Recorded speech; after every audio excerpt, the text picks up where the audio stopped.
Ce qui avait commencé en balade romantique sur les belles plages de Cuba s'est transformé en cauchemar pour le jeune couple Keren et Chaim Margalit. Le couple se tenait dimanche devant son hôtel de la Havane lorsqu'il a été brusquement agressé par des bandits. Chaim a été traîné vers une allée où il a été poignardé et couvert d'injures avant d'être évacué vers un hôpital local. Il a dû succomber à ses blessures quelques minutes plus tard. Bien qu'Israël n'a pas de relation diplomatique avec l'État communiste, Cuba est devenu ces dernières années un pôle d'attraction pour des centaines de touristes israéliens.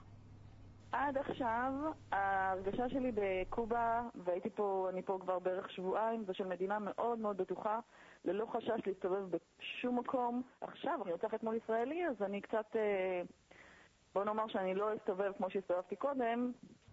Le ministère des Affaires étrangères, le bureau antiterrorisme ont à maintes reprises ces derniers mois mis en garde les Israéliens contre les attentats à l'étranger, notamment dans la région du Sinaï ou en Indonésie.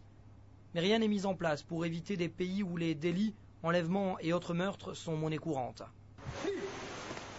Outre Cuba, il y a aussi le Mexique qui est dangereux, et plus vous descendez au sud, plus grand est le danger. La Colombie, par exemple, est une plaque tournante de la drogue, de même que la Bolivie et le Pérou. L'Équateur et le Brésil sont également des pays à risque. Le Nigeria et l'Afrique du Sud sont considérés, eux, comme dangereux. Ne pas oublier le Cachemire tout autant. Et que dire du Cambodge et de Hong Kong? יודעים אנשים שהם הולכים לכיוון של אזורים מסוכנים.